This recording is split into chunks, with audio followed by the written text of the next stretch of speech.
नमस्कार, मैं नेहा जैन। आज का विषय है मानव पर्यावरण संबंधों की अवधारणाएं। भाग 1 के अंतर्गत हमने मानव पर्यावरण संबंध की अवधारणाओं के अंतर्गत नियतिवादी विचारधारा का पूर्व में अध्ययन किया था। साथ ही नियतिवाद की आलोचनाओं का भी अध्ययन किया था। आज हम मानव पर्यावरण संबंधों की अवधारणाओं के अंतर्गत नियतिवाद के विरुद्ध में प्रचलित विचारधारा संभववाद का विस्तार से अध्ययन करेंगे। संभववाद का प्रादुर्भाव 19वीं शताब्दी के अंत में फ्रांस में हुआ। संभववाद शब्द को उपयोग में लाने का श्रेय ल्यूसिन फैब्रे को जाता है। इन्होंने संभववाद शब्द का उपयोग सर्वप्रथम 1922 में मानव भूगोल की उस विचारधारा के लिए किया जो मनुष्य की क्रियाओं को महत्व देती है। संभववादी विचारकों को थियोक्रेट्स कहते हैं।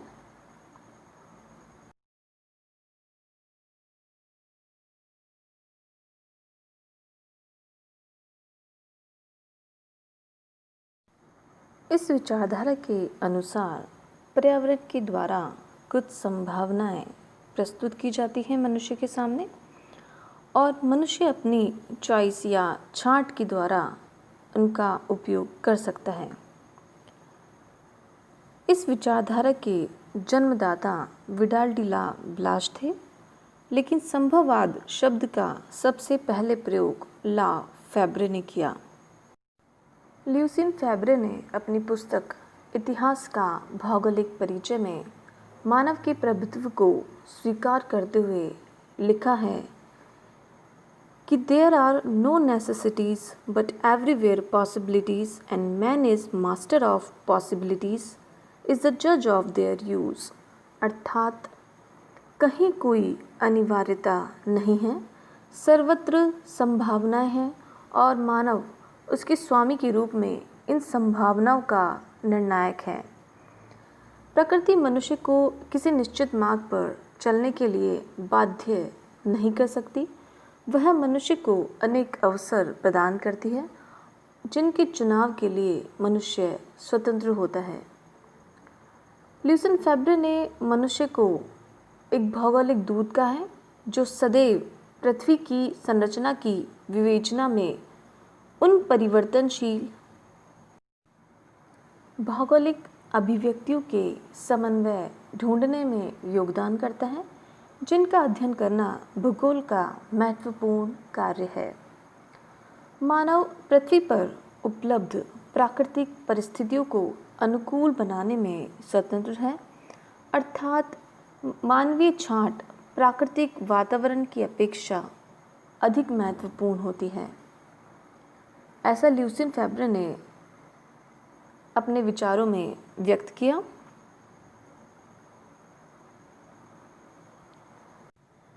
फ्रांसीसी विद्वान विडाल डी ला ब्लाश संभववादी विचारधारा के जनक थे।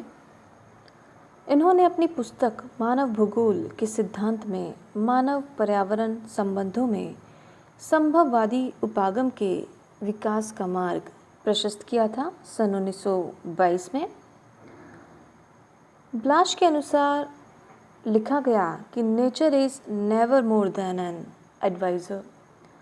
ब्लाश के अनुसार प्रकृति कभी भी एक सलाहकार से अधिक नहीं है।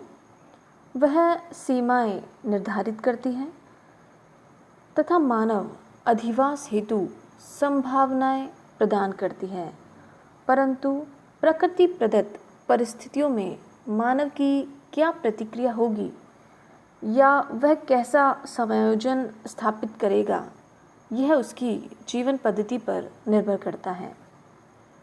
ब्लाश ने मानवीय कार्यों की सराहना की और कहा कि मनुष्य ने ही पेड़ पौधों को उनके मूल स्थान से ले जाकर विश्व के विभिन्न भागों में फैलाया और उनके उत्पादन में वृद्धि भी की। 19वीं सदी में इन्होंने फ्रांस का उदाहरण देते हुए बताया था कि फ्रांस के धरातल पर प्राकृतिक वनस्पति का जो स्वरूप है वह मनुष्य की उपस्थिति का ही प्रतिफल है। यदि फ्रांस में मनुष्य अस्तित्व में नहीं आया होता तो फ्रांस की प्राकृतिक वनस्पति का स्वरूप कुछ और ही होता। वस्तुतः मानव कर्म प्रधान और कृत प्रधान दोनों ही हैं। ब्लाश ने मनुष्य को सर्वोत्तम भौगोलिक कारक, कर्म प्रधान सृजक और कृत प्रधान विनाशक माना है। मानव की सूझबूझ, उसके चयन, चातुर्य और कार्यकलापों को इन्होंने अधिक महत्व प्रदान किया है।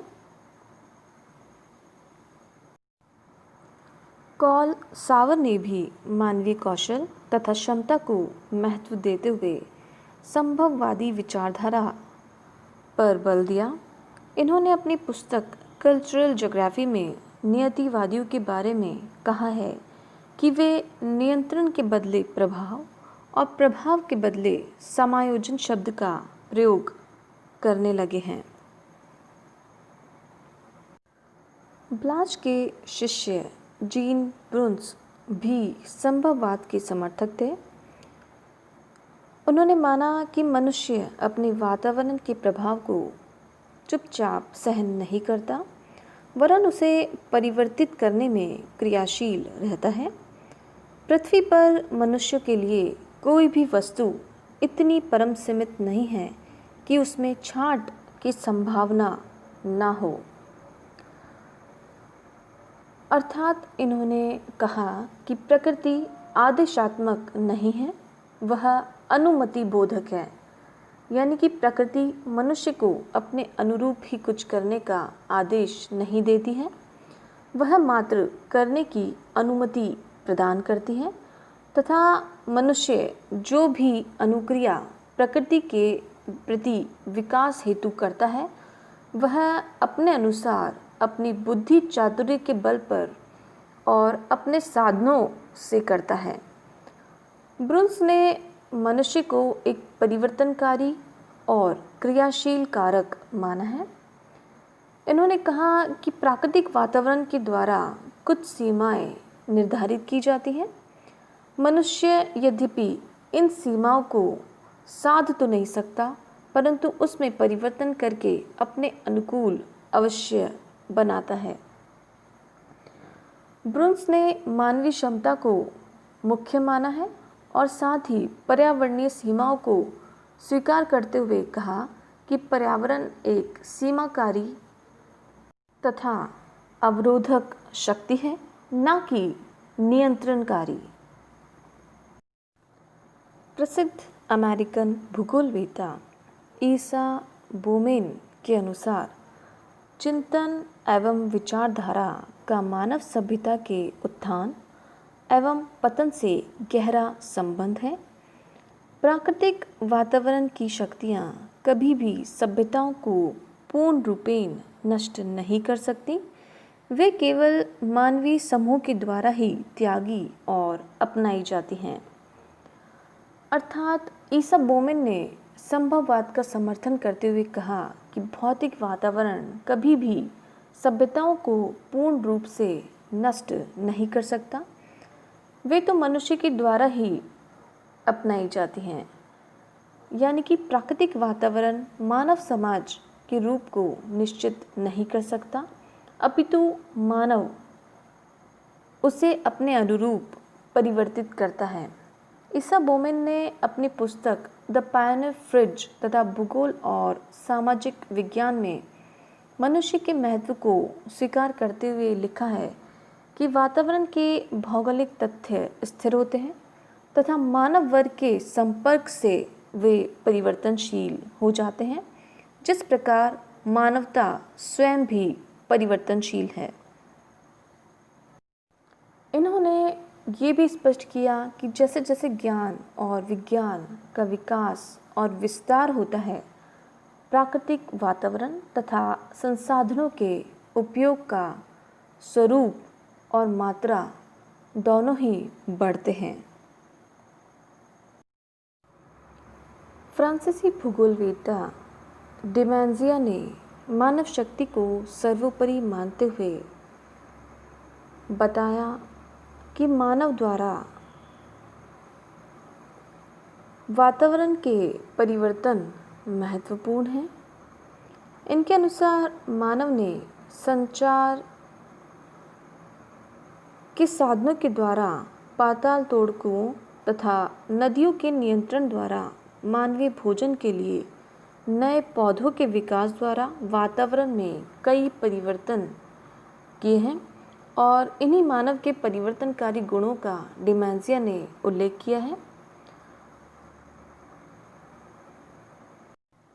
इनके अनुसार मनुष्य ने अपने बुद्धि और कौशल से ही संचार के साधनों का विकास किया है, नदियों पर बांध और पुलों का निर्माण किया है, पाताल तोड़ कुएं तथा भोजन के लिए पौधों को विकसित किया है। इस प्रकार संभववाद निश्चयवाद के विपरीत विकसित होने वाली विचारधारा है।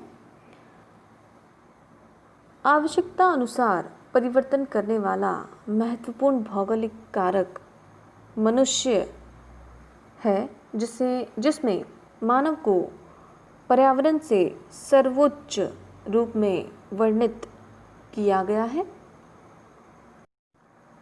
अर्थात उपरोक्त विचारकों के वर्णन से स्पष्ट है कि नियतिवादी विचारधारा के विपरीत संभववाद में मनुष्य को पर्यावरण से महत्वपूर्ण माना गया है तथा उसे पर्यावरण में अपने अनुसार परिवर्तित या परिवर्तन करने वाला भौगोलिक कारक स्वीकार किया गया है।